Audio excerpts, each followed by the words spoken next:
5,90,000 টাকা বিপুল বর্মনের বাড়ি বানানোর সময় ইট রড সিমেন্ট সবকিছু আমার থেকে নিয়েছে। এখন ওই টাকা দেওয়ার পরে একটা চেক দেয়, সেই চেকটা বাউন্স হয়। ওই বাউন্সের মামলাটা আমি করি, সেটার জন্য ওরা একটা মিথ্যা অভিযোগ দেয়। এখন কি অভিযোগ? কি অভিযোগ? এখন কি অভিযোগ বলছেন? এটা কি সাজানো অভিযোগ বলছেন? বাউন্স হয়েছে বিপুল তাই জন্য আমাদেরকে ওর নামে কেস দিয়েছে, আমাদেরকে ফাঁসিয়েছে। তো 5.5 লাখ টাকা মাল নিয়েছে, হোয়াটসঅ্যাপ আছে, বাউন্স আছে, চেক আছে, সব। রাজনৈতিক প্রতিহিংসা মনে হচ্ছে। আমি ওই যে মনে নাই 15 লক্ষ টাকার হিসাব চেয়েছিলাম, 3,000 টাকার খবর বিরোধিতা। এটা টোটাল চক্রান্ত, ষড়যন্ত্র, রাজনৈতিক প্রতিহিংসা মনে হচ্ছে। আরে 15 লাখ টাকার হিসাব চেয়েছিলাম না, মনে আছে ভিডিওটা? বিপুল মাস্টারের সাথে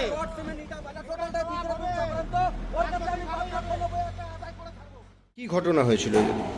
ঘটনা হয়েছিল 2022-এ অজয় লোহার যখন আমাদের ওয়ার্ড থেকে কাউন্সিলর হয়ে এসেছিল, তার কিছুদিন পরে আমার থেকে ঘর দেওয়ার নাম করে 90,000 টাকা নিয়েছে।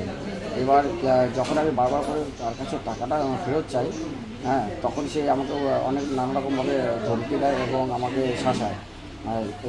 এই পরবর্তীকালে কিছুদিন আগে আমি 18 তারিখ এবার শুভম গুপ্তার নামে একটা এফআই করেছিলাম যে টাকা নিয়েছিল। টাকাটা শুভম গুপ্তা নিয়েছিল? শুভম গুপ্তা নিয়েছিল, সে অজুলার তাকে পাঠিয়েছিল। এবার তার সাথে যে টাকার লেনদেনের কথা বলছিল সেটা আমার ফোনে কল রেকর্ডটা আছে। আর তার কিছুদিন আগে এফআই করি, তার পরিপ্রেক্ষিতে ওরা কী করে, আমাকে কাল রাতে আমার উপরে হামলা করে।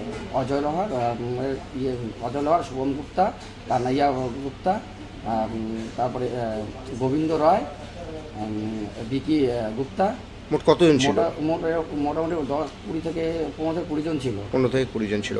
কত টাকা দিয়েছিলেন বাড়ির জন্য? আমি 90,000 টাকা দিয়েছিলাম। 90,000 টাকা কার হাতে? আকাশ গুপ্তার হাতে। আকাশ গুপ্তার হাতে দিয়েছি। পরবর্তী কাউন্সিলরের সাথে কথা হয়েছিল টাকা ফেরত দেওয়ার?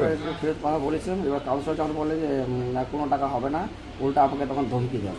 যেহেতু আমি এক বিজেপি কর্মী, সেই জন্য আমার উপরে আরও বেশি শাসায়। তখন আমার হাতে সেরকম কিছু ছিল না, সেই জন্য আমি কিছু করতে পারিনি। আর আজকে যখন আমাকে ওরা কোনো পিছনে মেরেছে, সেই জায়গায় যে আমি কিছু করবো সেটা করার মতো আমার প্রস্তুত ছিল না। আমার সাথে যে অন্যায়টা হয়েছে সেটার আমি একটা ভালো পক্ষ, সুস্থ বিচার চাই। আপনি এই যে গোটা ঘটনাটা কোথায় ঘটেছে? এটা ঘটেছে আমার বাড়ির সামনে লক্ষ্মণ মিশনের কাছে, একটু দূরে গিয়ে একটা মোড় আছে, জানুয়ারির বাড়ি, সেখানে জানুয়ারি মোড় বলা হয়। সেই মোড়ে ওরা পিছন দিক থেকে এসে হঠাৎ। কটা নাগাদ এই ঘটনা ঘটে? এটা 10:30 থেকে 10:40 নাগাদ হয়েছে ঘটনাটা। কত সনের দিকে আপনার থেকে টাকাটা নেওয়া হয়? আমার থেকে টাকাটা নিয়েছিল 2022-এর সময়। 2022-এ? এটা বলতে পারছি না, মানে ওটা আমার ফোনে রেকর্ডিংটা আছে। কত টাকা দিয়েছিলেন? 90,000 টাকা দিয়েছিলাম। আমার কাছে 1 লাখ টাকা দাবি করেছিল। তুমি তো গেছিলে ওকে বাঁচাতে, তো কি দেখলে তখন? দেখলাম যে মামাকে সবাই মিলে মারছে। কে কে ছিল মারামারিতে? মানে বিশাল পাসওয়ান ছিল, তারপরে অনেকে ছিল স্যার, অনেক সবাই ছিল। তারপর কটার দিকে ওনাকে হাসপাতালে নিয়ে আসলে? হাসপাতালে ওনাকে নিয়ে আসি 10:40-এ। তো কি মনে হয় কেন মারামারি হলো? মারামারি এটা হতে পারে তোমার হচ্ছে, ও হয়তো বিজেপি করে, এটা নিয়েই হতে পারে। ওইটা নিয়ে